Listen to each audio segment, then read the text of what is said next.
you geeks! We made it through fire and the Flame of Tarvalon.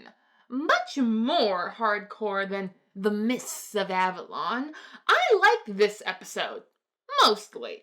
The ending kicked me in the gut, and I just stared blankly at the wall for 5 minutes recalculating all my thoughts about what the show was doing. After a good hard think, I decided this could be interesting. So here are the fruits of my thoughts.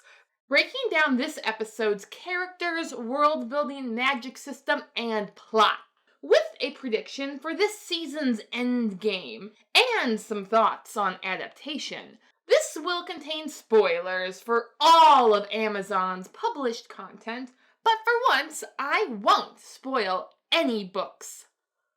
Logan. He's on screen for like a minute, yet best character by far. He is broken, but willing to spit in the Armorland's eye. That you are weak. Weaker than you've ever been. I do wish he would have had something nicer to say about Karini, but how was he to know that she had been his strongest advocate? He couldn't hear them. After this charade, Swan calls his bluff, and I pity him. Kill me. Please kill me.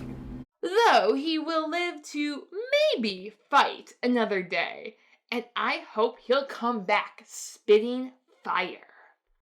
Moiraine has been absent from my list of late, yet, to be clear, Rosamund Pike has been doing a stellar job of acting as Moiraine, but just because the character is well adapted and well played does not mean I have to like their character.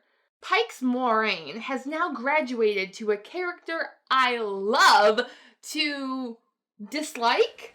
Rand and Matt, are they I here? have people watching for their arrival, but I have it on good authority that they're alive. Seeing her scheming and isolating the two Rivers folk in an attempt to control them seems so natural to her role. I just don't like the skilled manipulator character archetype. Though it was interesting to see her be outmaneuvered by Liandrin. I'm just surprised. You don't care about the girl. Kinda hoped Liandrin would blame the gentling on Moiraine. Blaming Moiraine would be for Liandrin to admit that she was not in control of the situation, and Liandrin would never do that. Why all the Aes Sedai are mad at Moiraine for not stopping a Trolloc attack seems unfair, since despite their network of eyes and ears, they couldn't stop it either. And I think it's more that Moiraine has been operating on her own team for the past few years, and it's just annoyed everyone. The Amyrlin is not alone in wondering exactly what you're doing out in the wilderness. Though we now know for certain that Lan and Moiraine are batting on the same team, in more ways than one. When have we ever followed the rules? I now feel that Moiraine has sacrificed everything she cares about to go on her quest for the Dragon Reborn. And she is willing to sacrifice everything she does and doesn't care about to save the world. I'll kill them myself before I let him hunt them. She's a very interesting character, well played and well adapted. But do I like her as a person? No. Definitely no. Positively no. Decidedly no. Swan. She comes, the Armorland seat. The Watcher of the Seals, the Flame of Tarvalon. Swan is so effortlessly regal, yet still remains a fisherman's daughter at heart. Her little prologue was so sweet. Helping her father has made her and Moiraine the only Aes Sedai we've seen help men who aren't their warder. But she still implicitly orders Moiraine to kill anyone, including the dragon, if it looks like the Dark One will win. We're here. We don't know which one of them is the dragon. Take them all. We'd be sentencing the other 4 to certain death. Maybe, maybe not. I'm not not sure about a leader who sets the expectation that they will murder their insubordinate followers. That doesn't seem the best way to inspire confidence. Maybe that's just how Aes Sedai operate, which is why Logain had a point. Egwene. There's just this nugget of her preening herself as the Armorland sings what she assumes to be her praises. Nynaeve Almira. Then utter disappointment. It's so Egwene, as well as kowtowing to whoever she thinks the most important woman in the room is. When she enters, Egwene is torn between Nynaeve and Moiraine, but when she leaves, it's Swan Sanche. Perrin. I guess they do want us to believe that the wolves are a sign of the dragon. Is he the dragon? There's much we don't know about the Dragon Reborn. But Lopin doubts that wolves would consort with draconic powers, and I have to go with my wolf on this one. Matt. What possessed Matt to stay behind when his friends are going into danger? Come on, Matt! The gate's closing! Thus far, Matt hasn't been too enthusiastic to follow an Aes Sedai, but he still did it. Till then, the lady does shoot fireballs, so let's try and stay on a good side. So I thought all the talk about leaving his friends was the dagger talking. Now I don't know. This episode, Moiraine cleansed him of the dagger. Yet she admitted that the dagger may have some lasting effects. I've healed him of his connection to the dagger, but it was feeding off the darkness in him as much as he was of it. Matt's abandonment of the party will have huge consequences, and I have a theory. Tirangrials.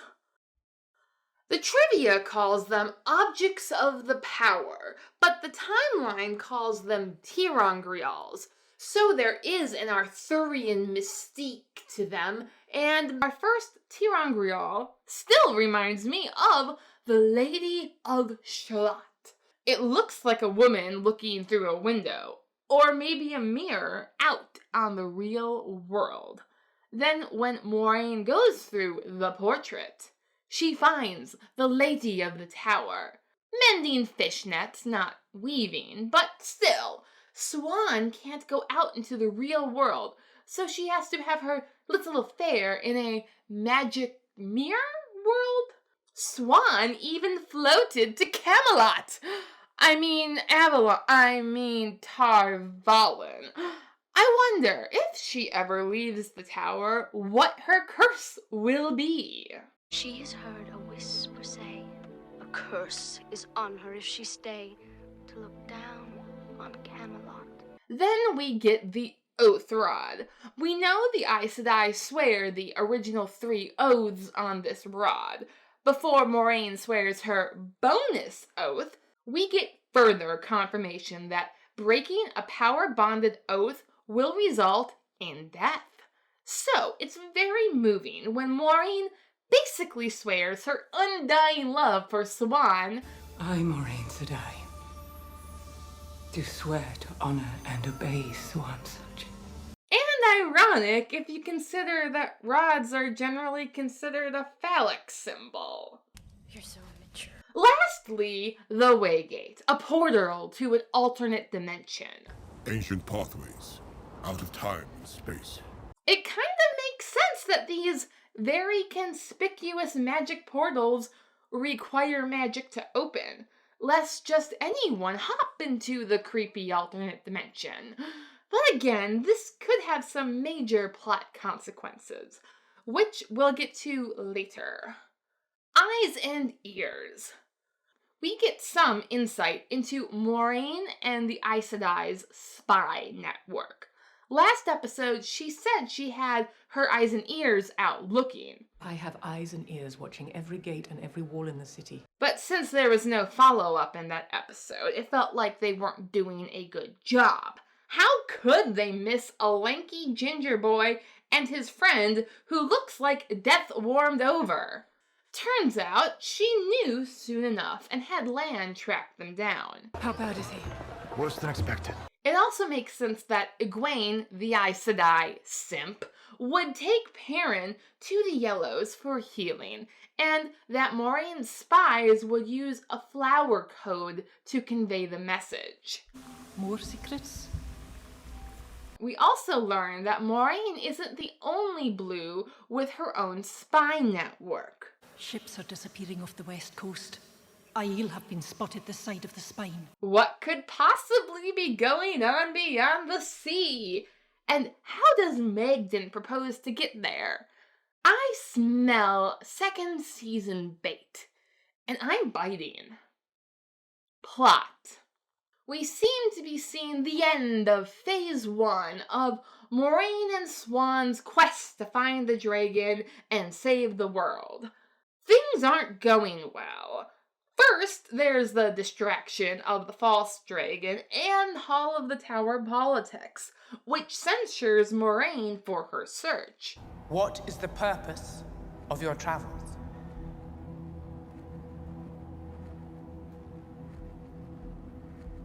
I cannot say.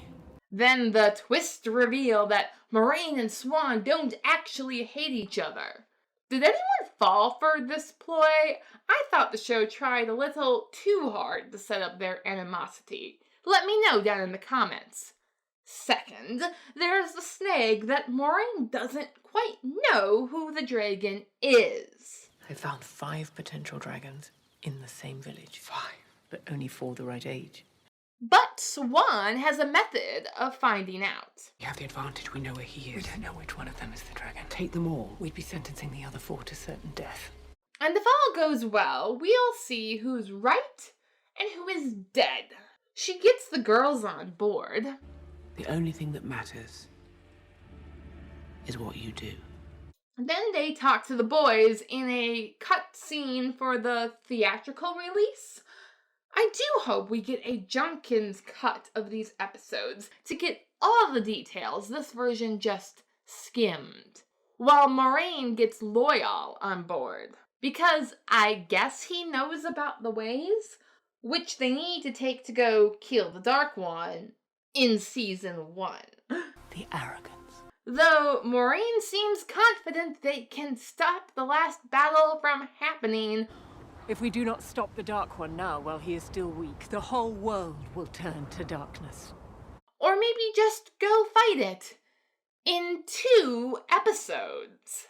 Everyone seems on board with this plan until Matt just stays behind for some reason, and Moiraine just can't hold the door open longer for some reason. On the whole, this episode definitely pivoted into the season's final act, with a promise to answer questions along the way. There will be time for every story as we travel. But I have so many questions, and they've only got 2 episodes left. This is tense. No, I can't. Cheryl. No, it's too bad. Not now. Prediction. So we have Matt left behind. The Fall Dara footage does not show if he is there or not, though judging by this definitely not ill-begotten photo leaked on Reddit a few weeks ago, Matt is not in the ways.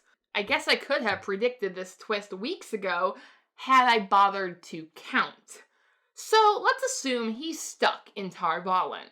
Maybe he wants to go home, but The wheel weaves as the wheel wills. we know that Liandrin has a peculiar interest in Matt, even knowing his full name. Matt Cawthon. Is that his name, yes? And it's revealed that Liandrin is meeting with a man. I know about the man you meet in North Harbor. Coincidentally, we know of one man in the city who knows Matt's full name and origin, Padan Fain. He also has a connection with Shadar Logoth, as it's been confirmed we hear his whistle in the Cursed City. These 3 are stuck in Tarvalon with a cursed dagger of Shadar Logoth, What could possibly go wrong?